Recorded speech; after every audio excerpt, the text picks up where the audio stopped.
Sebelum lanjut nonton video ini, jika kalian suka dengan channel Pegawai Jalanan, silahkan kalian support kami dengan cara subscribe dan klik tanda loncengnya. Silahkan gunakan headset Anda untuk mendapatkan kualitas suara yang jernih. Selamat menonton.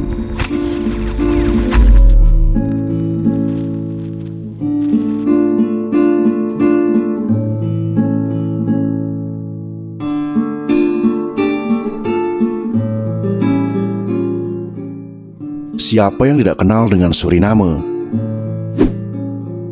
Suriname adalah sebuah negara yang berada di Amerika Selatan. Di Suriname, bahasa Jawa merupakan bahasa sehari-hari di negara bekas jajahan negara Belanda ini. Bahkan warga negara di sana banyak yang merupakan keturunan Jawa. Meski bahasa Jawa sudah menjadi bahasa sehari-hari warga di sana, tapi bahasa nasional di Suriname adalah bahasa Belanda. Luas wilayah Suriname sekitar 163.265 km persegi dan jumlah penduduknya sekitar 563.402 jiwa sesuai data tahun 2017. Suriname merupakan negara republik yang terletak di benua Amerika, tepatnya di Amerika Selatan. Dilansir dari situs resmi Kementerian Luar Negeri atau Kemenlu, Suriname sudah ada dan dikenal sejak abad ke-15. Saat itu bangsa Eropa berlomba-lomba untuk menguasai Guyana, yang merupakan nama awal dari Suriname.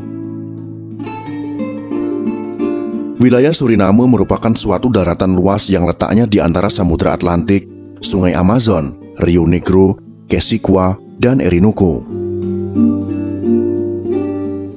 Mulanya daratan luas itu diberi nama Guyana Caribania oleh para kartografi. Arti Guyana adalah daratan luas yang dialiri banyak sungai. Caribania berasal dari kata Caribs yang merupakan nama penduduk pertama. Suriname berbatasan dengan Guyana Prancis di sebelah timur dan Guyana di sebelah barat. Di sebelah selatan berbatasan dengan Brasil dan Samudra Atlantik di sebelah utara. Dilansir dari Ensiklopedia Britannica, Suriname adalah tanah jajahan Belanda yang memperoleh kemerdekaan pada tanggal 25 November tahun 1975. Suriname juga pernah dijajah oleh Spanyol, Inggris, Prancis hingga Portugal. Sampai pada awal abad ke-19, Suriname diwarnai bunga-bunga etnis.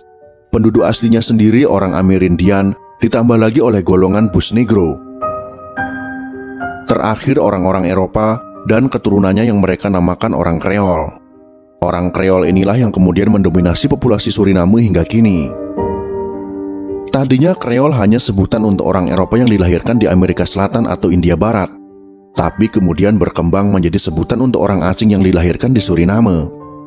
Kemudian kedatangan sekitar 32.000 imigran Jawa di Suriname, menjadi tonggak awal lahirnya variasi etnis Jawa di tengah-tengah populasi Suriname yang sudah beraneka ragam.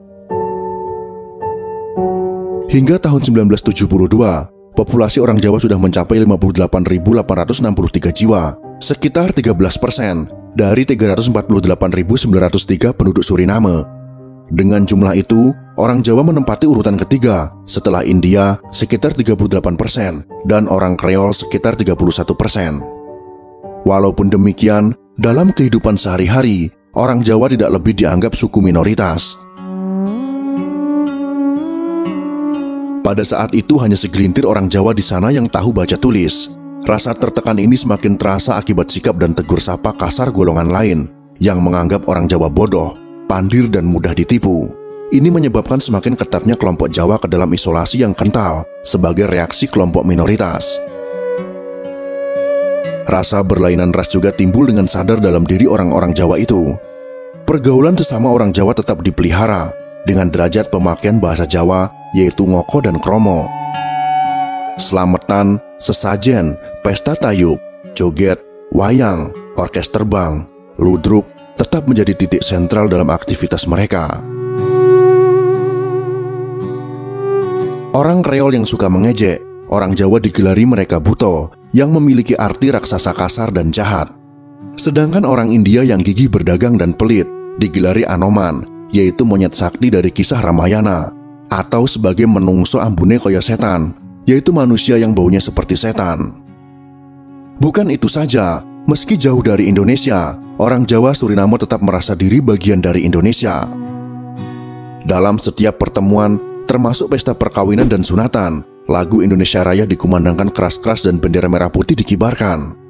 Tidak hanya lewat sosok bendera, bahkan sampai ikat kepala pun dibuat berdewi warna. Suriname berasal dari kata Surinamo, yaitu nama sungai di sana yang diberikan oleh penduduk asli Amerindian atau Indian Amerika.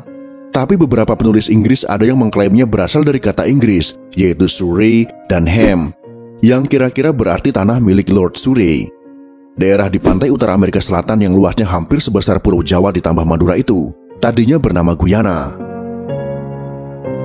Akibat kolonialisme kemudian terpecah menjadi tiga, yaitu Guyana Prancis di timur, Suriname di tengah, dan Guyana di barat. Tanah luas Suriname aslinya milik orang Indian Amerika dari kelompok suku bangsa Arawak, Caribs, Wama, Trio, dan Owayana. Baru pada akhir abad ke-15, Suriname didatangi orang-orang Spanyol dan diklaim sebagai wilayah Spanyol pada tahun 1593. Pada tahun 1667, orang-orang Belanda di bawah pimpinan Abraham Crinson datang ke Suriname dan mengusir orang-orang Inggris dan Portugis.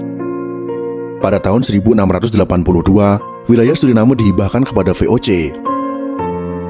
Gubernur Belanda di Suriname, yaitu Cornelis van Aersen, kemudian mendatangkan emigran dari Eropa. Hasilnya puluhan keluarga Prancis menetap di Suriname. Tibanya imigran Prancis di Suriname mengakibatkan pemerintah Prancis mulai melirik Suriname. Namun baru 23 tahun kemudian, yaitu pada tahun 1712, Prancis berhasil merebut Suriname dari Belanda. Akibatnya timbul kekacauan di perkebunan Suriname. Hal ini dimanfaatkan oleh para budak negro untuk melarikan diri kabur masuk hutan.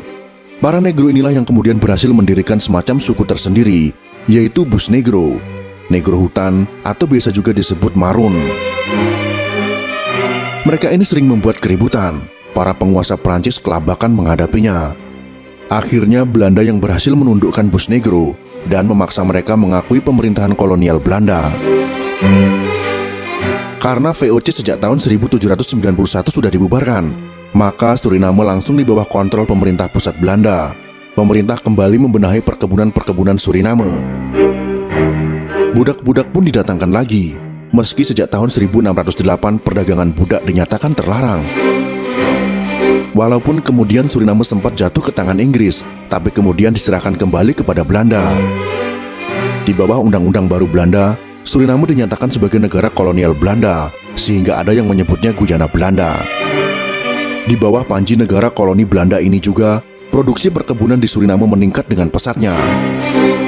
Sejak awal abad ke-19, produknya selain gula juga mencangkup kopi, coklat, dan nila. Itulah sekelumit sejarah pahit orang Jawa di Suriname yang dianggap bodoh dan mudah ditipu.